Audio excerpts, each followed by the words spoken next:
All right. Welcome to the show, everybody. We have Wes joining us. I did just get a notification that Rumble might be having some problems getting the stream, but I think we're definitely live on YouTube. We're definitely live on uh, X, which I always want to say Twitter. But welcome to the show, man. How are you? I'm doing well. Obviously, I am not there in person with you this time, which I know is different for you. But look, I got my protein shake ready to go. I got like 7 pages of notes. I'm geared up and ready for this podcast. Perfect, man. Well, I appreciate you joining us. To the people as they trickle in, this is our first live show ever. Thank you for the people that are swinging by, the people that are going to listen to this on the podcast later. Wes and I have known each other for, man, probably about 2 years now. We connected over our love for Pistons basketball and turned out into just a cool friendship that we talk about anything from sports to politics to economics. And what I wanted to do today is something kind of special where there are obviously a massive election happening in our country right now. Everyone has their biases, everyone has their favorite person that they want to win. I'm obviously a conservative. I have my favorite person that I want to win. But I thought it'd be fun to actually jump into the ask someone different that knows more than me on the economics of what's going on. So I just asked Wes to kind of give us a overview of Trump's plan versus Kamala's plan. What is actually on the agenda? What are they planning to do? I know Kamala has recently set her plan, and it doesn't have maybe as much, but we'll go through that. So, Wes, I appreciate you coming on, man. Thank you for doing this kind of like last minute. I think I texted you last week. I appreciate you doing that. Yeah, this is going to be awesome.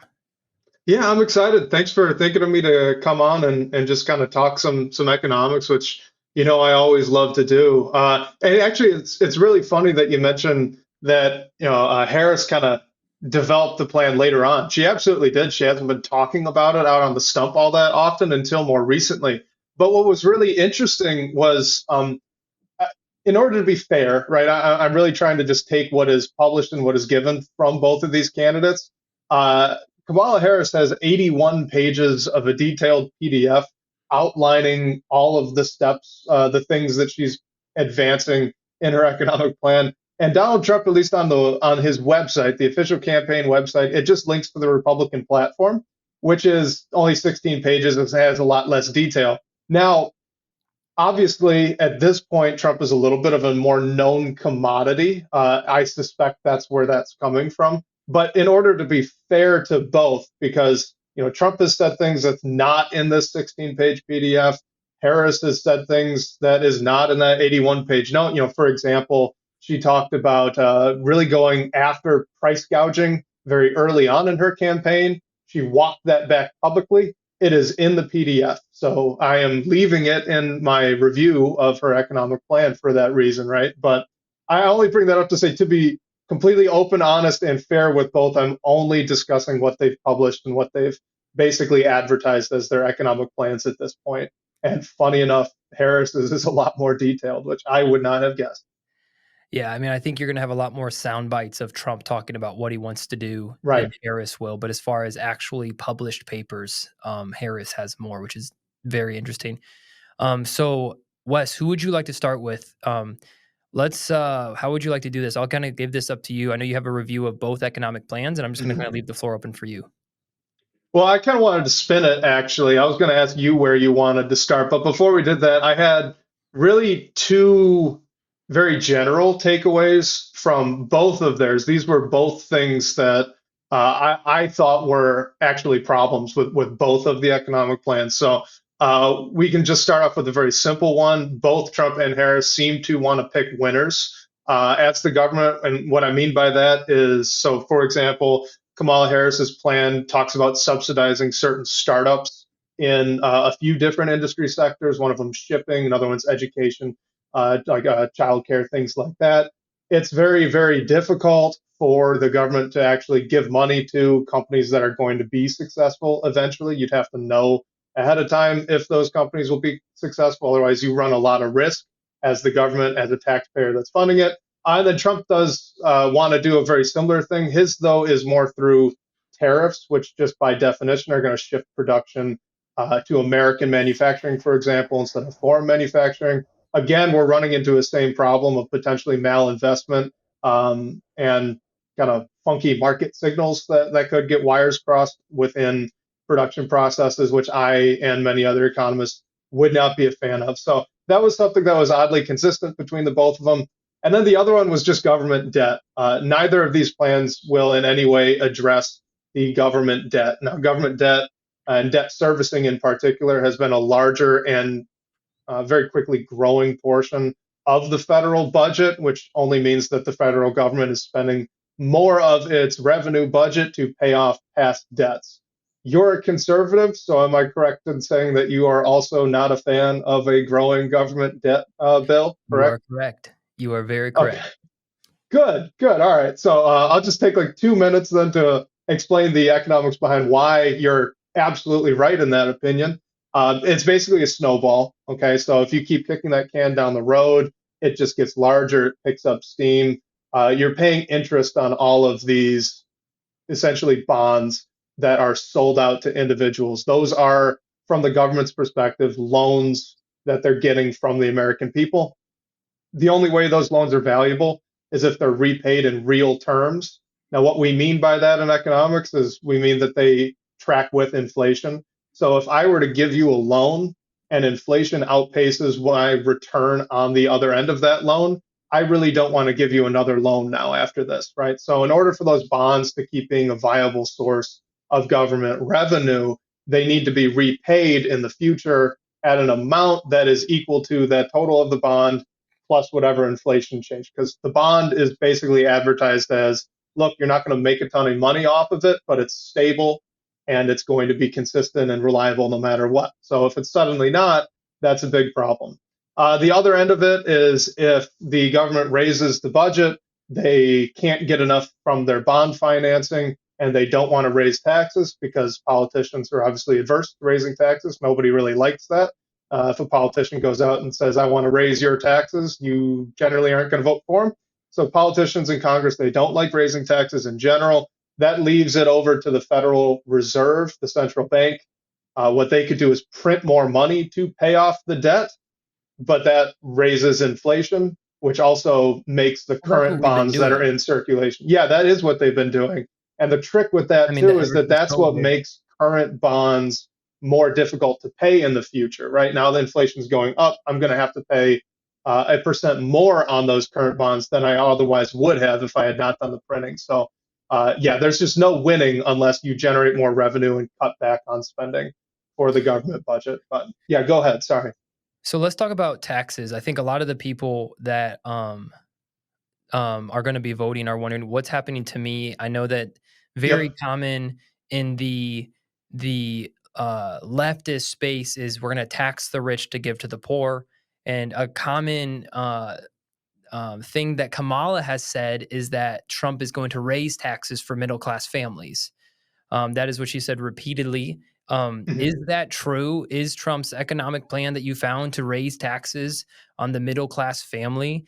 And is Kamala's plan to tax people that make over 400,000?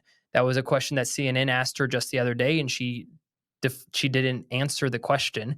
I mean, she didn't actually answer any questions, but in that specific question, she didn't answer. So, when it comes to taxes, based on your review of these plans, um, I guess I'll just ask the first question: Is on Trump's plan, is the taxes going to go up if we vote for Trump? Not income taxes, or at least not what I saw. There wasn't anything specifically saying that any tax bracket will be paying more. I recently saw a study, I think it just got published yesterday, that talked about how each of their individual plans would affect lower, middle, and upper income bracket individuals. I have to assume that this is a continuation of Trump's previous tax policies when he was president before, as well as what he had done or what he has said out on the stump while he's campaigning. I did not analyze those things, so I did not see anything that was saying, middle and upper class voters are And going what to about end up paying Kamala's more in side? taxes. What about on Kamala? Similar, actually, oddly enough. So I didn't. There wasn't anything, or at least that I can recall, that put out a hard line. So you mentioned, 400,000 or above. I didn't see anything on that, but there was quite a lot of language on billionaires, millionaires, quote unquote, paying their fair share. Which, look, it's a very popular point of view, but I don't even need you to take out a calculator for this. There are not enough billionaires and millionaires to fund the government. There are not enough billionaires and millionaires to account for a tax cut to lower and middle class individuals. There are so many more poor and middle class people than there are extremely rich people. So you can't actually balance those scales without basically you just can't actually is the So that's correct the answer. You question, right? cannot balance the scales. Yeah. The majority of people are poor to middle class that will be voting in this election, which is why economics matter because we're feeling the pinch. We're feeling Right. the economic pinch, the inflation pinch, the cost of goods. So if let's just say we take everything socioeconomically out, so we take a lot of the things that I'm personally passionate about and we're like economics only. I know personally, for me, when Trump was in office, things were way better. Now, you can argue is some what the left would say is that is a bleed through from the Obama administration. See, look, the Obama, that's what they say. And then look at the mess that Biden had. Trump left them a mess, blah, blah, blah. But all I do know is those 4 years that Trump was here, things were good. Costs were low. I seem to have way more money in my bank account. And I think there's a lot of people like me that feel like when Trump was in office, we had more money in our bank accounts. When Biden was in office, we had no money in our bank accounts. Is that economic policy? Was that policies that Biden put in place? Was that just solely a result of COVID and them printing money and they knew that was going to happen? And which of these two candidates are going to have a better economic policy for people like me, for people in the chat, that if we vote their direction based on your research, which it really has the poor and middle class more in mind? I'll answer the first one first. So, just in short, what happened on the tail end of Trump's presidency and then the very early days of the Biden administration, it is very much related to COVID. So, not only was this a partially a product of the Federal Reserve very quickly increasing the amount of currency out in the market, which raises inflation, this is also partially a product of both Trump and Biden sending out those checks basically to every individual bank account. I think they were $1,500 or $2,000, something like that. Those weren't income, so the reason they did that, they were hoping that people would take that money and then use it to purchase things. But what actually happened was people took that money, said, "Wow, what a gift," and put it in their bank accounts for saving because that's not income. Most people only spend their income, they don't spend their savings, specifically on consumption items like grocery store, things like that. So that did not work. That was part of it as well. You also had the PPP loans going out to businesses, very, very similar function. So COVID, not the virus, but the federal response to the virus really did a number on the federal budget and on inflation. And when you talk about prices being lower in 2018, let's say, the reason they were lower is because your dollar was more valuable. So again, the reason it felt like the money in your bank account went farther in 2018 than now is because it did, not necessarily because of literal pricing, but because the actual unit of currency was proportionally more valuable than it is now, and that's a product of printing. That's a product of the central bank trying to inject the market with more cash to try and boost consumption, which we didn't see actually happen. It didn't work. So, yeah, that's not a fun answer because it wasn't Trump's policies either. If you want to go back a little further Yeah, than I mean, that, we what he can did in the lumber no, industry was an issue.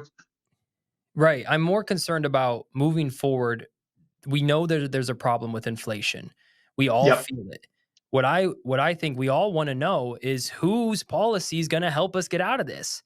Did either candidate give us an actual answer on what they want to do, or are we just kind of like we just kind of have to go based off of what some of the things they've said and what they've been in office and proof?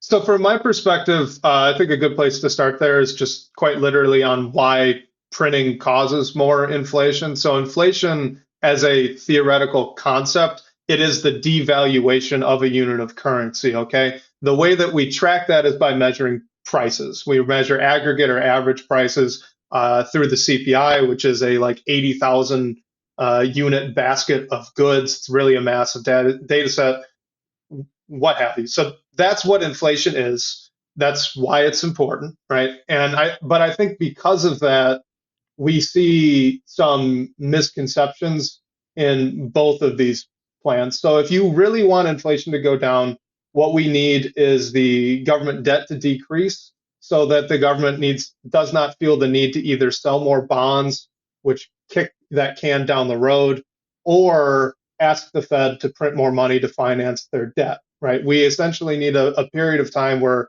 revenue is ahead of expenses at the federal government level. Um, Kamala Harris's plan focuses on prices. Okay, she focuses a lot of verbiage on trying to make sure prices are down in housing at the grocery stores. She's advances trying to crack down on like the supply chain industry, for example, and subsidize new entrants into that, which has some issues, which we can talk about if you want. On the other side, Trump's plan is far more focused on government spending, which is great, but there's no revenue offset for that. So in the Republican Party platform, they mentioned quite a few times we're going to cut programs, we're going to cut spending, and that is really great. They don't specify which things they're cutting. And on top of that, they also advanced cutting some taxes as well, just like Harris's campaign. But you need the cut of spending to be much larger than the cut of taxes in order to actually see the inflationary benefit, because the inflation problem is not government spending, it's what government spending without offsetting with more revenue is requiring the government to do. It's requiring more bond sales, which only makes further future expensive more expenses. It's requiring more I printing mean, because otherwise you they're just default. delaying the Yes, inevitable at that point. exactly. And Um, neither of these plans is going to address that, at least as far as I saw. I have one comment to make on that. Somebody did ask in the chat a little bit ago, and I want to answer their question. They said, would it be possible to go back to a gold standard, or would it make sense to turn to a digital currency like a crypto? Because I know this guy. Um, no, not really. No to both? Or no, It's well, there's two questions there. There's the gold yeah. standard, and so talk about the gold standard. Like, is that possible to go back to where like the value of gold is tied to the value of the dollar? Well, I think practically at this point we're a little too far gone. That's not necessarily a problem. Right now, what we're dealing with is fiat currency, which oddly enough is not all that different, at least from my perspective, than like a nationalized cryptocurrency, especially with how everything's tied virtual these days with your bank account. There's not too much that's all different, at least from our economic perspective of it.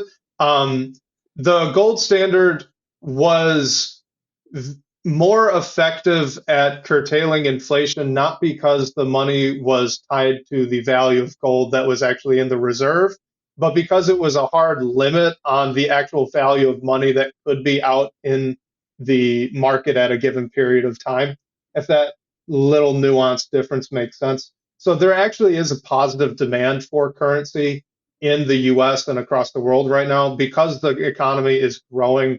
There is a demand for more value. And that is why we almost always see a positive rate of printing. And a small positive rate of printing is not a bad thing. That's actually what you want. There's money exiting the system because it gets lost for whatever reason. And then, like I said, there's a positive demand for money. There is firm and consumer demand for more, which is good. And that demand isn't just that we want more cash, it's that we need more value. So to go back to the gold standard, it would put a cap on that. And at least in my opinion, you'd find those that would disagree. But I think that cap might be a little bit more detrimental than helpful at this point. As for a digital currency, I mean, I don't really want to nationalize crypto at all at this point. So I kind of like that it's off doing its own thing. People who want to get invested in it do. It's kind of the Wild West. I love that about it. And I don't really want to change it. Well, that could be a podcast for another time, diving into the pros and cons of a crypto, national currency. Well, hopefully that kind of answered your question, Andrew. I did want to mention this going back to the economic policy. Something that gets me very excited and it gets other people very not excited is that Trump has announced that if he wins the election, he is going to name Elon Musk Secretary of Cost Cutting. This is why it gets me excited, guys. And I'm not an economist. I am very stupid. So I am like, this sounds great to me because look at what Elon Musk did on Twitter. He bought Twitter. He goes in there and he says, you know what? We do not need 70 to 80% of our staff. He fires all of those staff. And guess what? X is healthier than it's ever been. They've talked about getting rid of the Department of Education. They've talked about doing other things. So this is my question to you, Wes. Between the two economic policies, this is how so far what we talked about is this. On one side, Trump is like, I want to cut costs and I'm going to put people in the place to actually cut programs and whatever. And maybe he's not gotten into details on what they're going to cut yet, but his plan is to cut costs. Kamala's plan is regulation. We are going to put price Mhm. caps. We are going to have the good old Uncle Sam come in there and force companies to keep their prices down because we love you guys. Is that how if we're just I know there's so many nuances to this, Wes, but like if we were Yeah. going to just like break it down to simply one is more cost cutting, one is more government control. Is that a fair breakdown so far of the economic policies? Um, more or less, I think I would say that that is fair. I do think that the Trump policy, or actually not specifically the Trump policy, but the Republican platform was what I read because that's what the website linked to. I would say that there is quite a bit of government involvement on, for example, the no taxes for tips thing is going to burden the IRS quite a bit Is more that a than it legitimate already is is. that is that Um, is that actually that was in there. Yeah, it okay. really was in there. The trade restraints and restrictions that Trump is advancing and the Republican Party are advancing, that also does as well increase the scope of the government. I think you look at immigration as one of those things as well. Building a border wall or at least reinforcing the border, that's obviously partially construction, but you're hiring more agents at the border. Deporting people is not inexpensive as well. So that, and I think there are things on Trump's side that do add to the federal government apparatus, though at the same time, it there's quite a bit of that as well with Kamala Harris's plan, potentially even more, by definition more, because there were 81 pages of it versus only 16. Yeah, that we all know that she wrote herself, definitely. Oh, for sure. Word for word. Um, so let's talk about tariffs. Tariffs have been a big heated debate when it comes to Trump's specific thing. Can we talk about tariffs? What are your thoughts on the tariffs? Is that a good idea in your opinion? Is that a what are the pros and cons of this? Yeah, let's talk about tariffs. All right. Well, that's a fantastic question. I was very excited to dive into this with you. So I'm prepared. I'm ready. But Dillon, you have to understand. I teach a class. I'm an adjunct professor at a community college for macroeconomics, and I absolutely hate lecturing for long periods of time. So I don't really want to do that right now. What I instead would like to do is turn around and ask you a question. If you're selling something, I want to buy it for you. I'm telling you that in order for us to come to an agreement on that sale, we have to disagree about value. Why is that? We have to disagree about value. You and I have to disagree about the value of the thing that you are possessing and trying to sell in order for us to come to Well, an I'm agreement selling on it. price to buy it. Yeah, you're selling it. I mean, like that's how you set price, right? I mean, that's Kind of, yeah. like that's the perceived. I mean, I guess I know my profit margin, right, in some capacity, and you don't. Is that kind of what you're getting at? Well, we could simplify it down even further, right? In order for you to sell me the good, you value my money more than the good in your possession. In order Right. for me to buy the good from you, I value your good more than the money I'm paying you for it. So this difference here, this is what we're talking about in economics when like you draw those supply and demand graphs, you see consumer and producer surpluses. That is that anytime there is an exchange, anytime there is a trade, both parties think that they won because both parties valued the thing they got differently. more than the thing they gave up, right? So we can kind of expand that, right? So if we're looking at on a national scale, the US, for the most part, is not literally negotiating import and export agreements. What's happening is that goods are being imported and being purchased by US firms.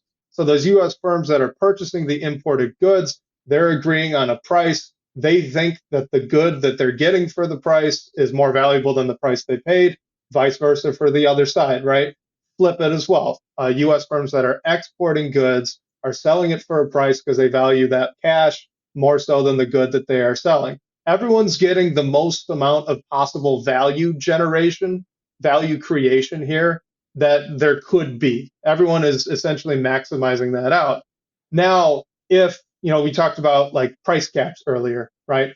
If we're negotiating a deal and there's a government price cap, say for $35, even if we still are able to agree on a price, the government essentially ate into one of our surpluses. That's either on your end or on mine, but essentially that surplus is cut off. And as well, if you're looking at a much broader scope of things, if you're looking at a market entirely, there are people that wouldn't have been willing to pay that 35, but maybe they would have paid 25 and they could have found a deal. So the loss there in value. Now we're again, if you were on the supply and demand graph, there's a little triangle. We call that dead weight loss. That's value that could have been created, could have been generated, but wasn't. So the problem with tariffs is that they're essentially a tax. That tax gets passed on to whoever's buying the thing, all right, whoever's buying the good. So not only does it raise that price of the good for the consumer, but it eats into our surplus. We are actively harming US based producers and consumers by instituting these tariffs.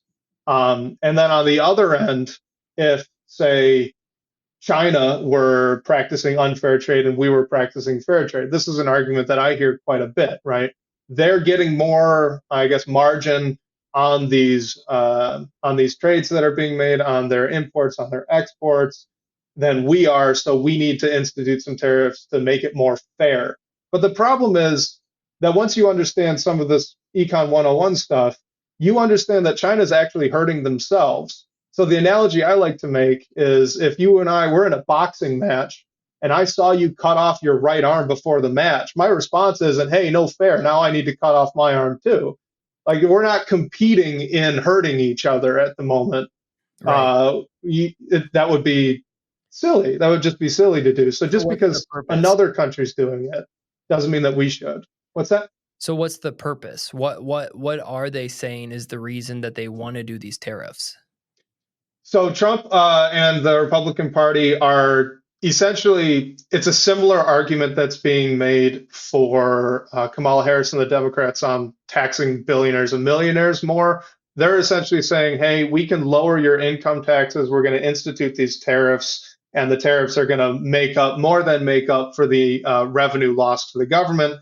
The problem with that in particular is just that tariffs have a negative effect on the buy and sell of those imports and exports. So there, it's kind of a bell curve on the revenue chart, if you can imagine. When you start with a tariff and it's very small, it's positive, it reaches kind of a point of no return then where our returns start being negative and they drop back off. So you can't actually fund everything through tariffs. So in a way, we might see a little break on our taxes, we might see certain things, but we're going to see cost of goods go up as a result. Correct. Yeah, cost of goods will go up. And I think that there's a pretty important human side of this as well, to be honest. So the, it bothers me a little bit when economists do what I just did right there. So the whole argument for free trade is that we're going to maximize the surplus. All of that's true. Free trade keeps prices down, but there's also a resource allocation side of this that is really important for American labor, for example. So like if you want to, we could take this out of trade for a minute. Let's look at green subsidies. The government through the IRA, Inflation Reduction Act, a couple of years ago, what they ended up doing was sending a ton of money to EV manufacturers. That's all well and good if EVs are actually the car of the future. They might be, but they might not be. The problem is if they aren't, then all of the individuals who got hired on these production lines for electric vehicles The moment that subsidy's gone, so is their Yeah, job. they're gone. Right. Their job's gone because the industry would not have been succeeding on The its industry own. did not dictate that growth. It was the government. Right. Exactly. The industry didn't dictate the growth. It was propped up by the government. And so what you have now is a group of people who, yeah, for a period of time, they had a manufacturing job, and that's great. They were earning income. But in the long run, what happened was their labor was essentially put to an industry that was on the downturn Mm, already, right? It would not have been there if not for this subsidy, and now they're jobless later on. So there's always this initial pain that I don't want to minimize. If we have a lot of free trade, essentially it means, again, going back to our value discussion, what we did earlier, if there is a demand for imports, it means that a foreign producer is relatively better at producing that good. That doesn't mean that like the quality's better, but maybe the quality for the price is better, or maybe they're just able to do it more quickly than the American manufacturers are. Whatever the reason, if there's a demand for imports, it means that the American side of that it is the reason manufacturing, why. yeah, it's on a downturn, and So you don't want to be forcing people into jobs in industries that aren't going to be around for very long, at least not at that size. And I think that that's really a bad thing. is there any way though that this is more than just economics? There's also just a political side of things too, almost like showing China who's boss. A little bit of like you can't bully America around like with is there any side of this that while it might not be ideal for some of the cost of the economy, is there a version of this where there could be political positives to this outside of the economy?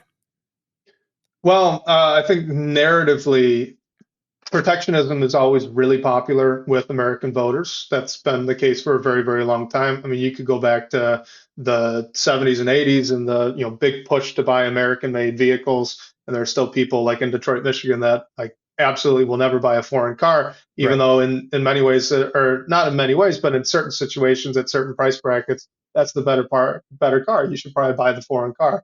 Yeah. So like internally, yeah, it's always going to be politically popular. I would say though, in terms of the we gotta show China who's boss sort of idea, Milton Friedman has this great quote where he basically says that competing on tariffs is competition and masochism. Because look, if China's already instituting a tariff, like I said, they're harming themselves. They're not harming us. In fact, American producers are making more money off of the things they're exporting to China, because the things that they are exporting to China, they're having to pay a tax on. They're raising prices and kicking that over to the Chinese consumer. None of this feedback loop is coming back to the US at the moment. And in fact, the fact that the US is relatively more free in its trade practices means that all of the American citizens and the American firms are relatively better off than the Chinese counterparts. So again, to me, like it doesn't make all that much sense to say, hey, we need to show this guy who's boss, and we're going to do that by like slicing our wrists for no reason without being prompted.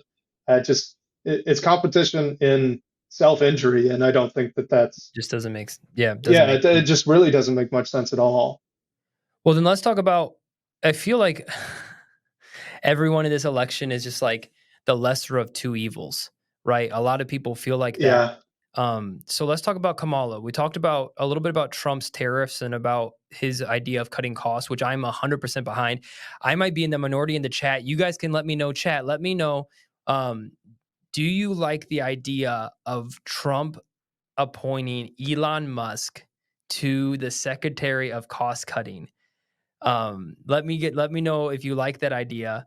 I personally, man, I mean, I think it'd be awesome, mainly because the left hates Elon so much that it would just be awesome to watch him wreak havoc. And I just don't think I can cut 30% of our government and we wouldn't even notice. Like there was a very funny meme, Wes, of like this government organization doing hurricane relief, and they had like, do you see that moving the log? And there were like 18 people doing like a assembly line going through, and I it was did, but it I was can envision this. it was like that is government efficiency if you've ever seen one, because it was hilarious. And so I personally am for that. As silly as that sounds, I'm like, why not? Personally, I'll I'm just, like, I'll just say on this, the slightly libertarian side of me, absolutely. I have no opinion on Elon Musk, but the slightly libertarian side of me absolutely loves the idea of a government position just focused on cutting spending. That's just that's some Ron Swanson type stuff right there, and I quite like that.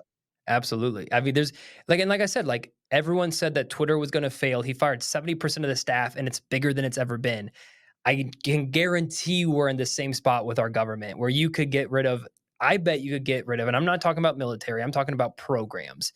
You get rid of 70% of the government, and I bet we're going to be better off as a nation. Someone asked this in the chat. They said, how will either candidate's economic policy affect small businesses? And is there one that would be more advantageous for a small business owner? It's a very good question. I would say so Kamala Harris's plan is the only one that talks about small businesses directly. I do think on the Trump side of things, most of the effect to small business would be on like if you do have potentially some sort of production process, or if you are engaged in an international sort of sale of something, that it'd be more of the tariff side of things. But Kamala Harris does have a section where she talks about basically cutting a bunch of red tape for starting a new small business. I think that is fantastic. That was one of the highlights of the actual plan. You had to go through quite a bit to get there, to be completely candid, but that was fantastic. On the other end, though, she did advance like subsidizing certain new entrants. So specifically for the shipping industry, for example, she wanted to essentially introduce more competition in shipping, which is just a gross misunderstanding of what happened during the COVID shipping crisis that we saw. And as well, again, now we're jumping into that government picking winners and losers thing that I alluded to. Effectively, what that's going to amount to is a bunch of rent seeking by small startup firms, which really isn't all that great. But in terms of the red tape, and I guess if you're a small business owner, even though I would, as an economist, rent seeking is terrible. I think that's an awful thing to me, but it does make sense for you as a business owner to pursue it. Kamala Harris's plan actually might be a little bit more immediately beneficial, not to cost, but just the opportunity to start stuff up. Yeah, I know that there was a big thing with Kamala, and I don't know if this was in her economic plan, but it seemed like she was actually more interested in helping Black business owners than anyone else.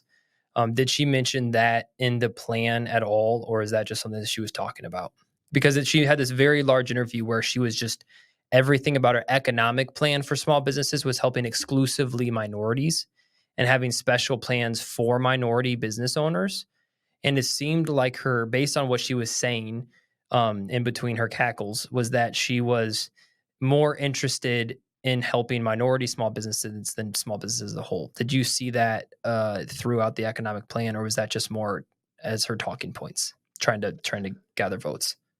Yeah, so it wasn't exclusive, or at least it was not in those 81 pages. There was quite a lot of language on how these plans, how these things like lowering red tape, for example, would help minority small business owners, but it wasn't presented exclusively in the way that this is geared towards helping minority small business owners. It seemed to be framed more as a, hey, this is something that'll just make it easier to start a business. And oh, by the way, if you happen to be a Black business owner, this will affect you positively as well.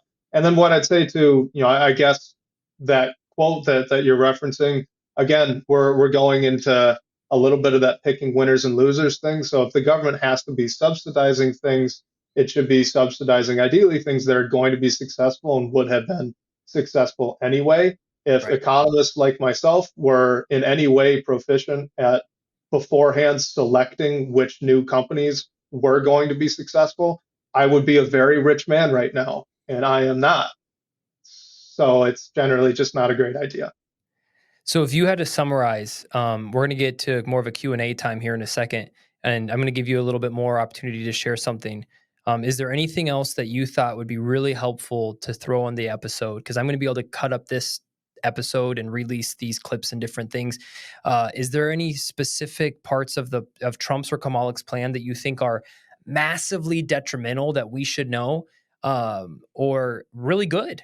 is there anything on Trump's plan that you think is good? Is there anything on Kamala's that you think is good? And is there anything that we need to watch out for in either one of these candidates that we have not talked about already? Great question. Two things come to mind. One is for both candidates. The other is just for Kamala Harris. So both candidates do spend a lot of time talking about housing, especially with first-time home buyers. And then Kamala Harris's price caps on things like pharmaceuticals and just general attacks on price gouging. I think both of those things are very important, but I'll leave it to you to pick out which we want to discuss here for the last little bit. Well, let's quickly talk about price caps. If we can keep it to like 2 minutes, that'd be awesome. Generally, I'll Sure. kind of give a lead in for it. Generally, what I believe is more government regulation is bad. The more big government that regulates things is a That's going to bad. get you really far. Yeah, I know, right? I'm super popular with that. Um, No, intellectually, that'll get you very far, actually. Good. That's a very good baseline. Perfect. See, guys, I'm smart. So, but when we hear price caps, I know that we also hear a lot of big pharma actually just wrecking prices. Like there is an actual problem when it comes to insurance companies and big pharma. And so price caps on the surface level are like, well, that makes sense because big pharma's screwing us. So why wouldn't we want price caps? Um, Yeah. then on the flip side, So generally go ahead. government involvement is bad. It's not a good thing when government gets involved because there's a lot of snowball effects that will happen as a result. So, in your opinion, in just a few minutes, is it better that we don't put price caps on, and what other things could an economic plan do to help solve the issues of big pharma price gouging us? Because that is an actual problem. Um, or or is it better to say sometimes it's not the ideal solution to price cap? We wish we didn't have to, but we'll do it this time. Let's just start off with price gouging very quickly. I'll give some cliff notes on that. Essentially, if you're a business owner, your costs are not actually setting your price. That's part of it, but it's more of a red light, green light situation. So when a firm is setting a price, what the firm is doing is expressing what its expectation that of a price that consumers will pay for its good.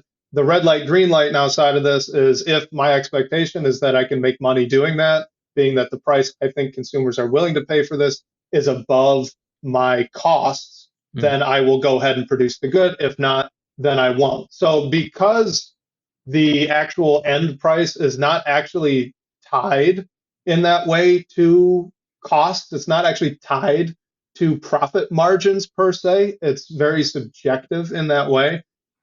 It's very arbitrary to set a percent margin that is now quote unquote gouging. So price gouging in and of itself, that's not actually an economic term, that's a legal one.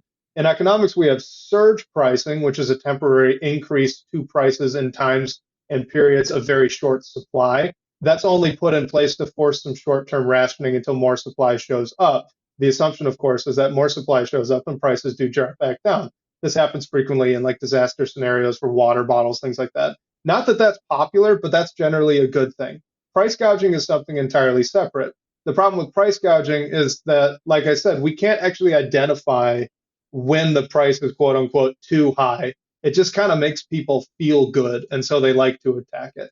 Apple, of course, gets massive margins on their iPhones. That's not price gouging. People would pay even more for some iPhones than they do now because that's the easily best selling smartphone out there. So again, you can't just look at profit margin and say, oh, that's price gouging. There's also a little bit of a rent seeking side of this. If you and I are competing and I don't like that you're making a higher margin than I am, I can call up the feds, say, hey, Dillon's price gouging, and now you're tied into a legal battle that's going to take you forever, and I'm going to make more cash. But that's price gouging. I was going to go to the other, but let you respond first. Well, just really quick. I mean, I understand what you're saying with Apple, but do you think there needs to be a difference between when there's like this person will die unless they get this drug versus they kind of want a new iPhone? Does that make sense? Because Yes. there's a human element of life when it comes to price and profit margin.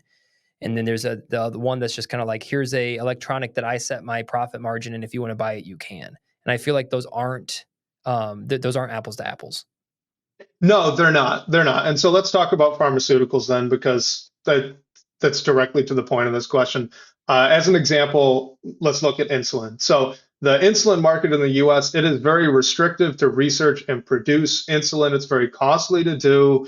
There are only actually three manufacturers in the U.S. that are able to produce and are actually authorized to produce the insulin that people need to survive if you have diabetes. The problem there is naturally government created. Okay, if you roll some of those restrictions and protections back, you have more competition in the market. So, for example, if we remove some research regulations, make it easier for new companies to come in and research new ways to perhaps produce insulin or new ways to deliver insulin to the people that need it, that potentially could lower costs as well. For removing like patent protections that the current big three producers of insulin have, then that also allows for newer market entrants, more generics, things like that. The point is that the cost of insulin continuing to getting pressed so high before the price cap of $35 was instituted was actually government created. It wasn't something that was just naturally occurring. And then again, I'm going to bring up that rent seeking thing because, why was insulin capped at $35? It sounds good. We're going to lower that price, but why $35 specifically? It's arbitrary. There isn't an answer. There was no rhyme or reason to it outside of the three large manufacturers were comfortable with that $35 price. So, long story short, the moment that someone new can develop something to produce insulin more cheaply or sell insulin more cheaply and essentially undercut those big three producers, not only are they going to make a ton of money, right? Because everyone's going to be buying their insulin, but it's also going to incentivize more people to jump in as But is well. that allowed the way it's set up right now? No, not right now. And you see that across the pharmaceutical industry. So the pharmaceutical industry in particular, with its patent protection structure, it is just incredibly difficult to enter. And it's not a product of the industry itself. It's a product of how the industry is regulated. It's Is very this costly is this to something a participate. presidential candidate could fix? Not on their own. Most of this would be either just pure bureaucracy. So you'd be looking to yourself and looking to Congress to basically change appointees in some of these agencies, government agencies, and as well Congress rolling back some laws would be a good idea. So that's more congressional, but obviously a presidential candidate has a lot of sway, right? If Kamala Harris were to win and the Democrats were to get majority in the House, for example, she could pressure the House majority Democrats to push something like this through. Same vice versa, if Trump were to win, the exact same thing could happen. Neither of them are talking about doing it, but if either of them did, that'd be a really great thing. Yeah, well, I know that Trump is also very tight with and planning to appoint RFK Jr. and RFK Jr. hates big pharma. So, in my opinion, I think that if there was a presidential candidate that would attack big pharma more, it probably would be Trump and RFK Jr. I'm not saying I'm a big fan with everything that RFK says and does, but I know that he is not a fan of big pharma and he's not a fan As of. long as the attack is removing regulations and That's restrictions, really I'm what. all And for I it. think, from what he said, I think more of what he is wanting. Let me just say a couple things from the chat. Amanda earlier said, "Yeah, I'm all for Elon." This is our conversation when it talks about being the secretary of cost cutting for Trump. She said, "Yeah, I'm all for Elon. He's been very successful. I think he'd probably do a good job." Amanda, I agree with you. I think Elon would do a great job. Andrew said, "You already know my thoughts on Elon." I do, and you're wrong. Elon is awesome. But then Andrew asked a good question: how are candidates held accountable um, to stay true to their campaign policies? And Justin responded to that in the chat by saying, sadly, after elected, nothing forces them to do what they say.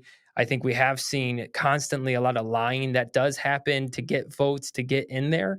But I do want to park on that because I know we need to finish our previous conversation real fast. But are outside of getting reelected, is there anything that candidates, is there any way that we can hold candidates accountable to keep true to their campaign policies? Don't underestimate that power of being reelected or not. Politicians' only concern on their day to day actions is trying to be reelected again in 2 or 4 years. So yes, technically there's nothing that's actually forcing them, right? There's no controls here. There's no regulation that's making sure that they actually do their campaign promises. But at the same time, if they get into office and do absolutely none of their campaign promises, they're going to be a very ineffective and very unpopular politician. They got into office saying X, Y, and Z. If they don't deliver on it, that's usually a problem for the voters, even in congressional elections where there is a very high premium to incumbency. Mm, So I would just say there's nothing, there's really no guardrails there, but that's maybe more of a feature, not so much a bug. Don't underestimate that effect. Politicians do absolutely care about being reelected. As an economist, I think it makes them do some really dumb things. yeah. Yeah, you see a lot of wishy-washy, flipping back and forth. But this is actually the importance of speaking out on your opinion. I can't tell you how important I really think that X has been in this election. There have been things that certain politicians have said, and then there's been a massive just backlash to their policy. And they're actually like, oh, I was just kidding, because people actually made their opinion known. So, Justin, I agree with you. Like, there are things that Biden said he was going to do that he did not do. There is actually things that Trump said that he didn't was not able to get done in those 4 years. But I do think that being reelected is a very important part of It the is a pie. powerful And if motivator. they start getting wind that they are not going to get reelected because they are not fulfilling what they said, that's the importance of speaking out. That's the importance of being very vocal in your leaders. And this goes all the way down to local government, by the way. I have a buddy who's running for a couple districts in Ohio, and it is absolutely important all the way down to your local government, to the Senate, to the House, and all that stuff, to be very vocal with your leaders, because we kind of get mad at politicians for not having a backbone because they're just chasing votes, but in a way that's kind of what we want. We want them to listen to what the people that they are representing, that what they are saying. We don't necessarily want a leader who has their plans and they ignore everyone else and it's their plan. Their goal is to represent the people. So when I'm talking more about the representatives of your local government, the Senate, and the House, in some ways it is a good thing that they do want to chase votes because they are representing the people that are voting for them. There are some things that obviously they need to have backbone on. And I don't want a complete wishy-washy person either. So I think both can be true at the same time. But let's finish the conversation really quick. And guys, keep chatting in the chat. Shout out to the 18 people. There have been 18 people on this the whole time. Kind of going to 17. We've been up to 17, 22 the whole time. So there's a bunch of people that aren't chatting in the chat, but have been watching. Thank you guys for watching this show. I told Wes before I would be shocked if we had one person. So the fact that we've had 17 people on the whole entire time, hopefully this is obviously it's been interesting because you've stayed. So thank you for staying. We've had a blast with you. We're almost done. We're probably going to stream for another 5 to 10 minutes. We're going to finish this thing and then just do a Q&A for everyone. So be thinking of your questions. We're going to do popcorn Q&A here in the next 3-4 minutes. This could be questions for me, my opinion. Who do you think is going to win, Dillon? What do you think is going to happen if Kamala wins? What do you think is going to happen if Trump wins? Dillon, who do you want to win? Wes, who do you want? We can have any, in a second, it's not going to be economics related. It can be, but please start queuing your questions up in the chat that you want to ask us. And as we wrap up, I do want to finish our conversation of the pros and cons of each economic plan that we are kind of going through. So Wes, back all the way backtracking to when we were starting to talk about that. If you had to just give like a 30-second blurb for each candidate, what is Trump's strength that we should be excited about for his economic plan that you've been able to see? And then what are some potential downsides? And then same with Kamala's. Yeah, well, I can start with Kamala Harris very easily. So, as the two main positives, shall we say, are the red tape for small business owners. That's great. Making it easier to start a new business is going to increase competition in markets. As an economist, I absolutely love that. And then, as well, occupational licensing reform. She's got a very small blurb in her plan about that, rolling back restrictive occupational licensing, and that is a wonderful thing. I don't have time to obviously get into it now, but the occupational licensing, it's actually more efficient cost wise to have no licensing at all than to have an inefficient government licenser. So without 100% efficiency, we have a lot more costs, and those are a problem. The downsides are it's going to increase a lot of the scope of the government. It's going to play a lot of government picking winners. within industries, which is not great. And in no way is that going to help inflation or help the government budget. So I think those are the big risks on her end, and the two very solid positives. As for Trump, I think that the idea of cutting certain government programs, cutting back on regulations, for example, as well, those are great things. I really hope that he does that if he does win.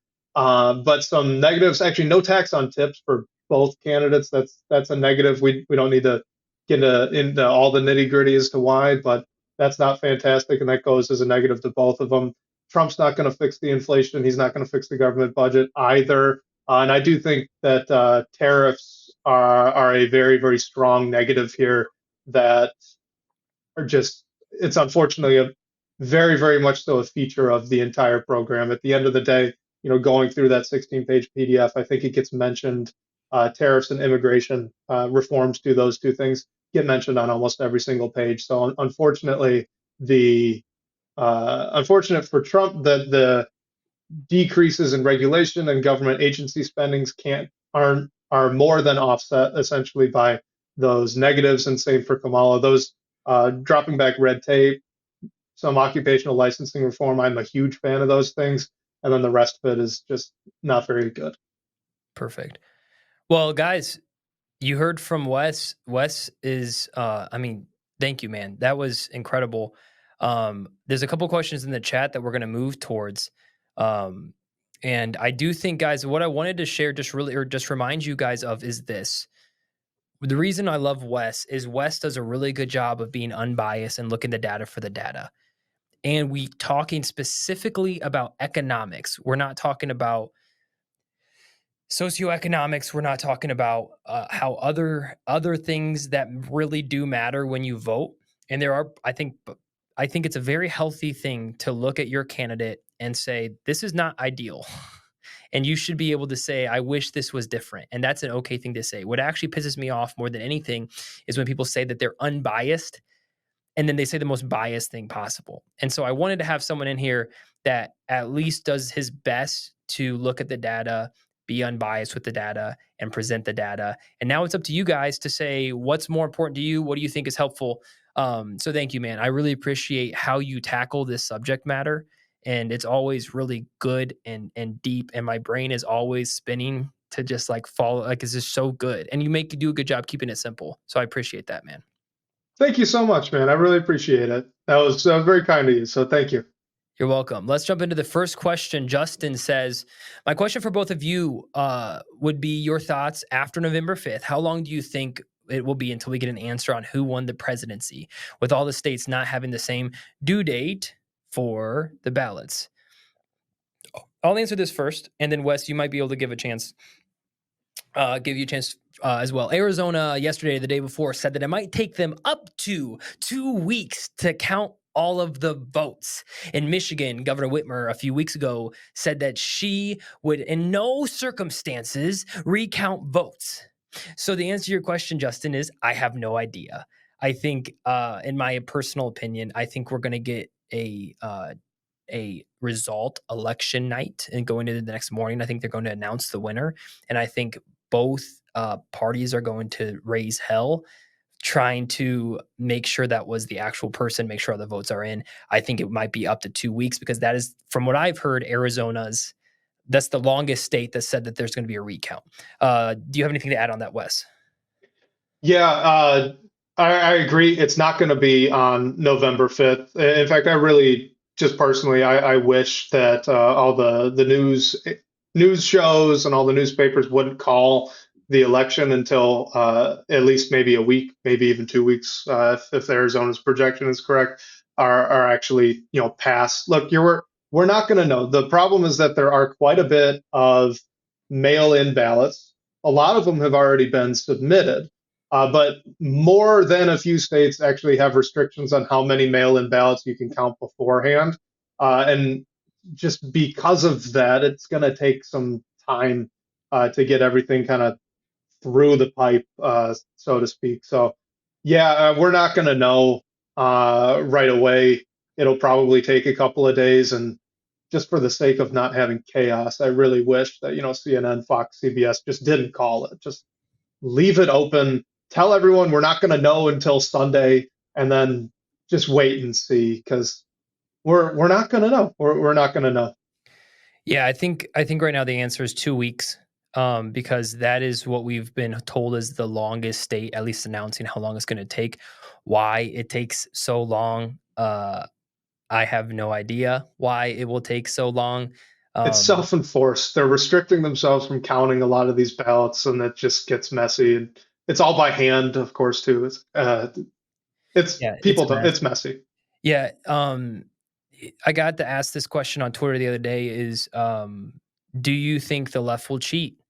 And my short answer is I'm going to be shocked if both parties don't try to do whatever they take to get their candidate in. What I will say is the Democrats will do anything and everything from calling Trump Hitler to a fascist to get him out of office.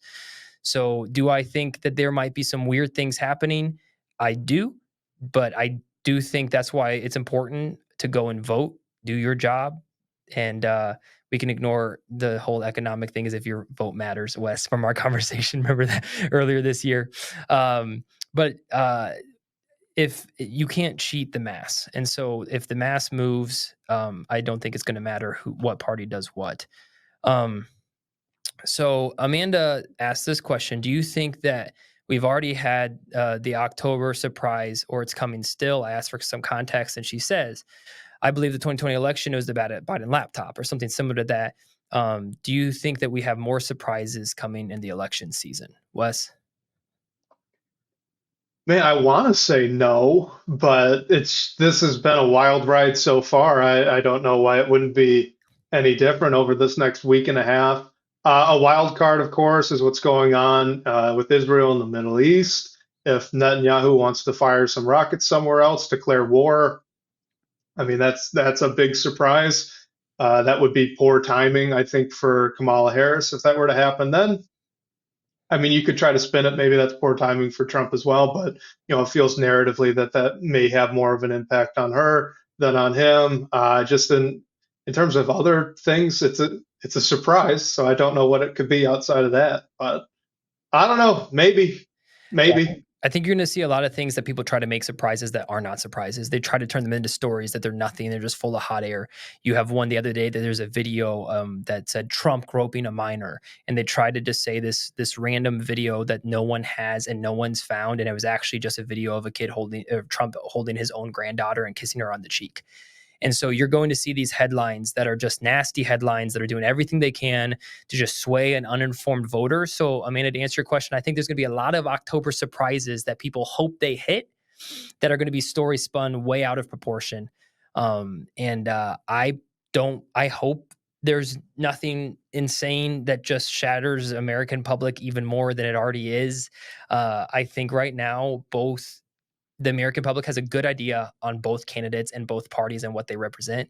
But do I think there's going to be another thing like the Biden laptop story or back in 2016 that Russia was behind Trump and that kind of stuff? I don't see there be much more than has already been out there. I mean, you can only call someone Hitler only so many times before it just stops losing its ring. So I think they've tried everything. I think, honestly, if you ask me my opinion, Trump just needs to have the best security in the world for the next 2 weeks. Oh That yeah. that is my number one concern. I think the October surprise is that there is going to be another attempt, and that's the only thing they have left. And the reason I believe that is because Kamala Harris was 3 days ago, made a whole press conference, and she made the whole press conference on how Trump is Hitler and things he said that he wanted attorney generals. You don't say those types of things unless you're inciting violence, and I think that's what I'm most concerned about is that over the next 2 weeks.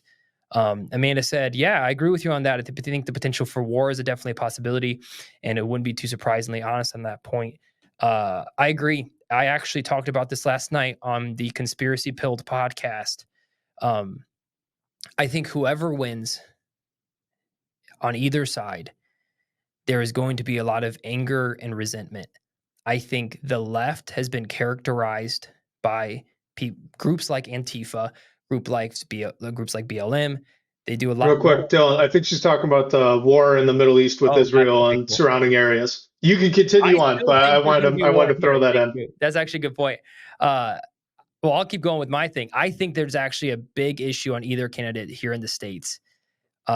Yes, war. I will say if Trump gets reelected, I really do believe most wars will stop.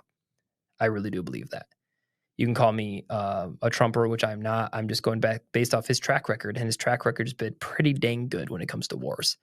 I think if Kamala gets elected, I think all hell's going to break loose. But that's just my own personal opinion. Wes, what are your thoughts? Well, I'm no political consultant, so I really don't have a great answer on that. But don't you also find it very interesting that Kamala Harris has gotten kind of hawkish on foreign policy? It's almost old school Republican-y. Like it reminds me a little of the John McCain type stuff. And that I like John McCain. I'm not trying to compare them any more than just that very specific thing. But I don't know, as a Democratic candidate for president who has more of a history of being a little more progressive than up the in the middle. That was surprising. I really did not see that coming. You could call that, I guess. When did she take over? Maybe that was like an August surprise. Yeah, an August surprise, exactly. And yeah, you're right, Wes. Good catch. And the only reason that was in my head was just because of the conversation we had last night. I was posed a question by someone in the chat that said, "Are you concerned for like war here at home?" And I said, given just the pure hatred of Trump, it wouldn't shock me if you're living in a big city, you just got to be careful for a couple days. If Trump gets elected, just based on history. I mean, look at Seattle, look at Washington. I mean, it's just happened. And so, yeah, I just think it's a rough time, and I'm ready for election to be over. Personally, I'm ready for us to whoever wins is going to win, and let's just get on with it. I talked to someone today. They said, I'm not losing any sleep, but I might be if Kamala wins. That's what someone told me. But until then, it's just like, let's just get it over with. Well, guys, thank you. Any other comments in the chat? And then Wes, any other things that you want to bring up before we end the show? You know what? I do think it'd probably be good to bring up the housing thing. Both of them really focused a good section on trying to get housing prices down. Both were talking about tax credits and potentially support to first-time home buyers. So just like as a quick note on that, I want to flash everybody back to 2008, right after the bubble burst. Yeah, on the news we were seeing all of these videos of basically abandoned houses, right? Houses that they couldn't get sold, and they just were bankrupt mortgages, and so they just were left there, and they were kind of left there to rot. And a lot of people, I think, kind of took that to think that, oh, there was an oversupply of houses at the time, and that's not true. Literally, there were not an oversupply of houses. There were still people that were not able to buy a house shortly Sure. before 2008. But I think more deeply, there's this idea that there's a national stock of houses, or that there's a national demand for houses, and that's just simply not true. Yes, in order to get prices down on houses, we need more construction companies to build more houses, but the type of houses really matters. And it doesn't matter in the way that you'll see Kamala Harris talk about it in her plan. She says we need more affordable housing, right? There's not actually a demand across the nation for affordable housing. There's a demand for more housing. There Right. are local stocks of housing. So what matters is building the right house in the right area. What was happening in 2008 was money was very cheap. It was easy to come by loan wise. It was very easy for individuals to buy, quote unquote, the wrong house, houses that were not actually, or would not have actually been valued in the area that Yeah, they you're were getting a in. lot of bad loans. Yeah. Yeah, it's a lot of bad loans. It's houses that shouldn't have been built in that spot. So, for example, if you want to build a super expensive house in North Dakota, go ahead. You're probably not going to get as much for that house as you would somewhere else. It's kind of a waste of resources. If you want to go to like the North Shore in Chicago and build a low income housing unit, maybe, I mean, go ahead, but odds are pretty high someone's going to try and buy that plot of land, level all the actual wood, brick, and whatever you put into that house, and build something bigger because, well, that land was more valuable than the cheap house. The problem with the housing market right now is just that we don't have enough of the quote unquote right houses in the right areas. Hmm. All that matters is local demand and local stock. There's not this national need for more cheap houses, more middle houses, more expensive houses. So if we want to recreate some of the sins of the past, we would go ahead and give that $25,000 credit to first time home buyers, which makes money a lot easier to come by, and then makes investment in quote unquote wrong houses more easy. And I think that's just a bad path to go down. Trump loosely talks about the same sort of idea with tax credits and subsidies, as well as for some reason he says cracking down on immigration is going to lower prices on houses, which it won't. But regardless, I think both of these candidates have really kind of misunderstood what went wrong in '08 Yeah. and why we are where we are right now. I mean, guys, That's an important point. common rule of thumb is just government involvement is just never good. Let the market, I mean, like, and correct me if I'm wrong, but if we just let the market take it, eventually those houses will be built in those right spots and good loans will be made. And if it's not forced, like, problems won't happen. It might be a little slower, but that's the idea of a free market, right? Is those things will happen over time. Yeah, I mean, I'd say that there's generally a role for government. Broadly speaking, there are things the government should do, such as like protect property rights. That's a pretty important thing. But yeah, in general, as like a very basic rule of thumb, lean more to decentralized action than more centralized action. Yeah, absolutely. I would say that that's right. Well, perfect, man. Well, it sounds like I think the people in the chat, you at least my goal today was that you have an at least an appreciation and an understanding more of both economic policies. I think at the end of the day, for me, if you're going to ask me my personal opinion, I'm more interested in cost cutting than regulation. And so, whether or not we're going to figure out how that looks, I think the people that Trump surrounded himself with, I'm more a fan of than the people that Kamala has surrounded herself with. And so, I do think that the cost cutting aspect of Trump's, I'm really excited about. I'm not thrilled about the tariffs. And then on Kamala's side, I'm just not thrilled on the constant regulation that's part of her plan. And she might have some good things in small businesses, which is awesome. And so, but it's up to you guys. It's up to you to figure out what you believe and what you think is the most helpful. Wes, is there something you were gonna? I know you were looking up something. So, is if there's something you want to add there, real quick? No, I was just making sure I didn't miss anything. I don't think I did. I hope I delivered, man. Thank you for having me on. I'm honored to be the first online guest of your podcast. I think this was really cool, and the chat feature was really great. Just thank you for having me on. I hope I delivered on actually reading all through all of I guess 97 cumulative pages of economic policy and giving a brief summary. So thank you so much. I appreciate it.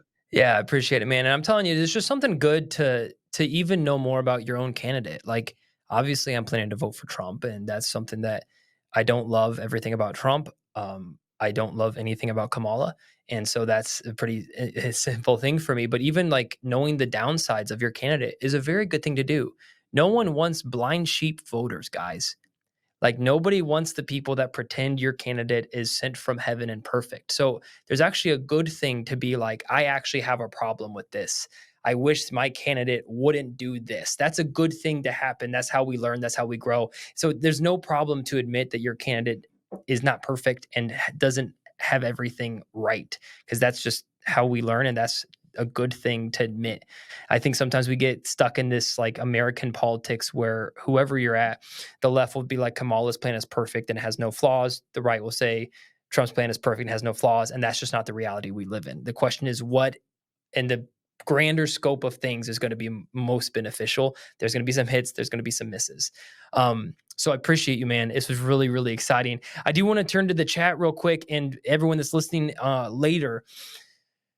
As you know, I've been doing the show for a little over a year now. We have not done any live, and I've been asked and been told that I really need to start a live show. I've been requested multiple times. Other podcast content creators have said, Dillon, if you start a live show, this will just be an absolute dynamic thing for you to do. So I'm planning it. I want it to happen. I don't know if it will happen, but I want you guys to let me know if the people that are, there's about 20 people still live with us. Thank you for being live. Uh, I think a weekly show. Let me give you guys the example. You can let me know in the chat. And if you're listening to the podcast, follow me on Twitter at Dillon M. England. On Twitter, you can let me know. DM me. My DMs are open. I deal with hate mail all the time on Twitter because my DMs are open. I've been called a fascist like 30 times this week. It's been super exciting. But let me know in the DMs if you think this would be a good idea for the show. But I have been wanting to start something called Here's the Dill. And we do a weekly show going through all of the current events in the world, whether that's politics, sports, comedy, whatever the exciting stories. And then we're going to have a section of like funny, uplifting, inspiring stories, probably somewhere from a 30 to an hour minute show. And also sprinkle in some guests like Wes, right? Like this was a little bit different of a conversation than maybe a normal, because I had already had him on the show. Normally, my podcast is very much more like getting to know people and their story, whereas a live show could be more of like a 30-minute time slot mini interview with a guest, or having a guest on to react to current events with me.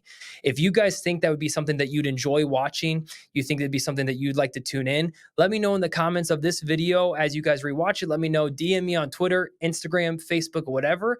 As I produce this show, I want to come up with something that you guys would enjoy. And so please let me know as you watch it. I think it could be really fun. I just have to make sure I have the time and I can actually curate the content. But I really love the concept of getting some people on. Like I'm going to get Brandon Tatum back on the show, and he'll be able to just do a quick little 30-minute with me. I'll get, probably Kyle Mann, Joel Berry, Seth Dillon, Spencer Clavin, and doing some really fun things where I can maybe have guests come on for 15 to 30 minutes and then also do it to keep the podcast going on the side. So if that interests you, please let me know and give me ideas. If you have someone else that like you watch a certain show that you're like, I love this show, send it to me. I need your help. We're currently going through a rebrand, and it's super, super exciting. Last thing I'll leave all you guys with this December, official announcement. I'm going to be going to AmFest, which is the Turning Point event that Charlie Kirk runs in December in Arizona. It's going to be an opportunity for me to meet some of the world's top conservatives. I'm going to be on Media Row. The show is going to be represented. I'm going to be able to do live podcasts, live interviews with all of the speakers and people there. So super here, we're doing like a quick little round of applause for people. I don't know if you can hear it. There you go.